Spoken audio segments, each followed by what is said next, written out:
Thank you, Chief Charlie Del Rosario. We would like to acknowledge the presence of Mr. Gabriel Go. He is the OIC Operations Strike Force Special Operations of the MMDA. Good morning, sir. We will now open the floor for a brief question and answer session with the media representatives present here today.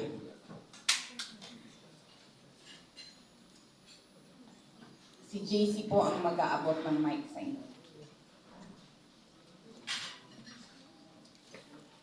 Any questions po?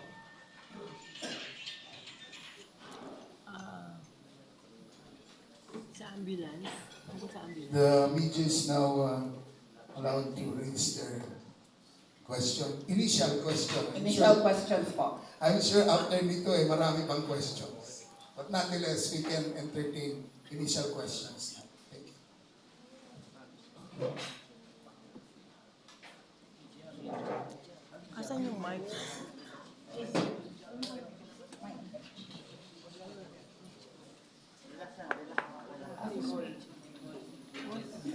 Mic, kuya. Mic.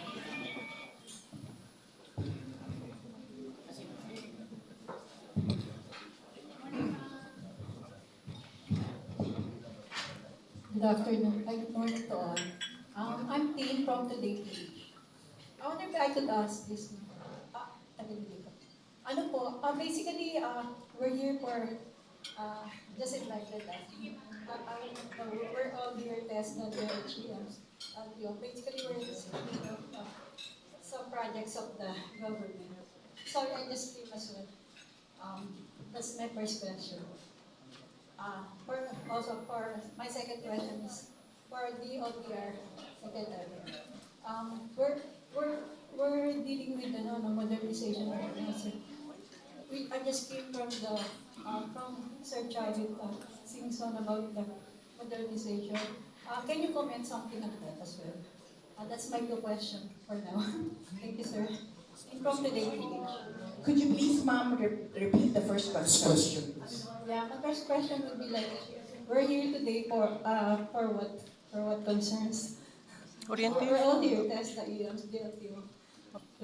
Yeah, we are primarily, like in my opening remarks and welcome remarks a while ago, I was pointing out that we have to revisit and understand po yung tinatawag nating ambulances.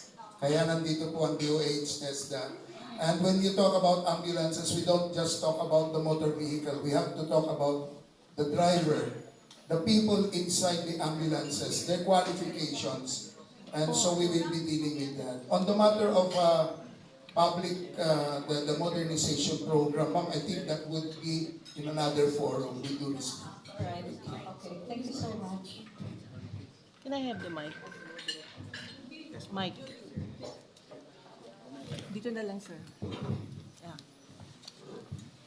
Good morning, everyone. Juvie de Guzman, DWBL, and Casado newspaper. Una-una, congratulations to this initiative. Ito po talaga yung pinakahihintay ko. Sa ambulance po, kasi first time po ako nakasakay na ambulance. Nagulat lang po ako kasi all the while, ang ini-expect ko kapag ambulance, merong doktor, merong mga health worker. Yun ang ine-expect ko. Tapos pagdating naman sa driver, maingat. Pero sa aking na-experience, hindi ko lang alam kung dumaan sila sa magandang proseso kasi parang hindi ho tama na yung mga nasa loob ay hindi po sila legit na mga health worker for the patient na nandoon sa loob. Ito naman ay isang isolated case lang na gusto ko lang pong maintindihan kung ganun ho ba ang pagbibigay ng lisensya para sa ambulance sa bawat barangay. Thank you. Dr. Melvin, thank you.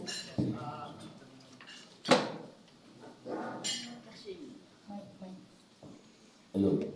Okay, good afternoon. By the way, I'm from Test David Assessor from the Emergency Medical Service for Correction.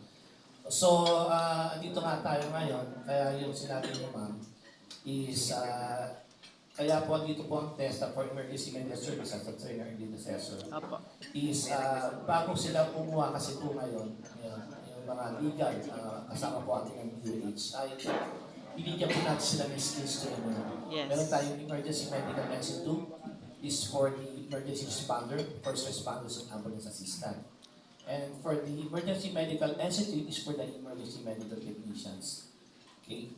At the same time, yan po yung isang goal po ng ating TESTA, Emergency Medical Service, is to train them to have the competencies. Ano yung competencies? Yan po yung knowledge, skills, and attitude. To be trained and to be part of ambulance service operations. Kaya, ginagawa po natin, no? Binibigyan na sila awareness and together with the OTR, ay yan po yung hahanapin ng ating mga operatives. So, paano silang way na apprehend? Dapat meron po silang basis at tulad po ng mahanapan sila ng emergency NC2 certificate for driving. Meron tayo for driving. For the NC2 is for wheels and for the NC3 is for this is 6 wheelers. No? Kaya po ngayon, ang ginagawa po natin, sama-sama tayo dito is to the awareness and at the same time to have the skills for the trainings. Kasi yung sinasabi nyo, ma'am, is nangyayari lang po yan, hindi lang po sa inyo. Kaya po nandito kayo tulong-tulong ay may correct po natin. Your text. Sir Bob? Good morning po. Morning po. Sorry po dun sa experience ninyo, no? But I think, sad to admit, it is actually being experienced by a lot of people when it comes to emergency transport, no? So that is why we are here po is to probably to work into a collaboration. Kasi po pag sinabi natin EMS, it's actually a system na kailangan ng collaboration ng different agencies coming from the Philippines. No? Hindi lang po through a law, but in the absence of a law, we will start with good practices. No? Isa pong mga ina-advocate namin since 2006 when we started dealing with EMS, nakita ko yung need is of course the training. Everything boils down to training and the discipline. Pagkuha naman ng lisensya, laging sinasabi is road courtesy. Nung ako mag-start mag-drive, sabi ng tatay ko, you have to be courteous to other drivers. No? Pero meron po kasi tayong tinatawag na silent syndrome. It's being taught by EMT professionals or mga instructors natin.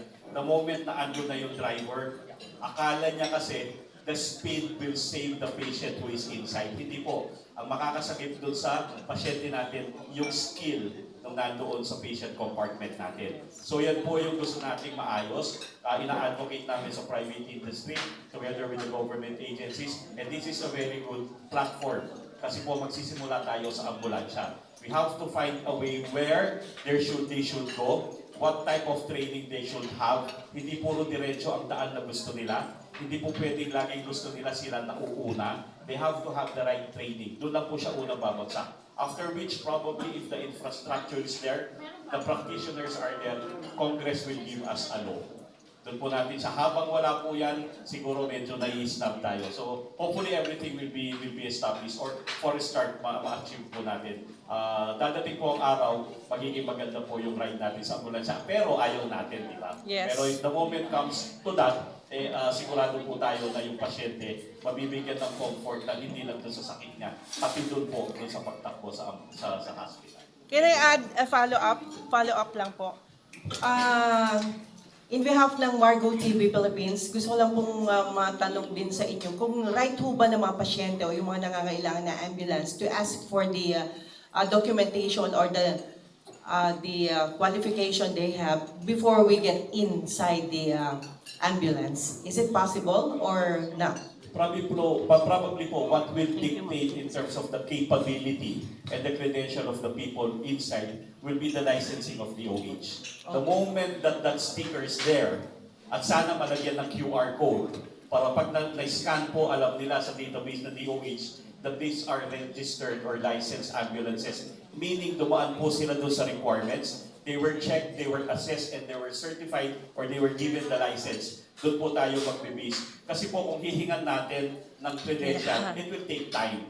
Okay. And for us to prove to the people who wants our services, sa private man o sa public, medyo sabihin na natin, medyo disrespectful. Yes. But DOH will dictate that in terms of the sticker that will be put in the ambulances po. Thank you so much.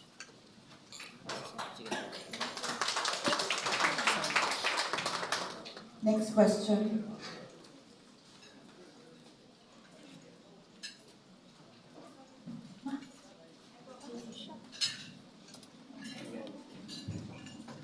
Hello po, good morning, Andrea Talinas from ABS-CBN.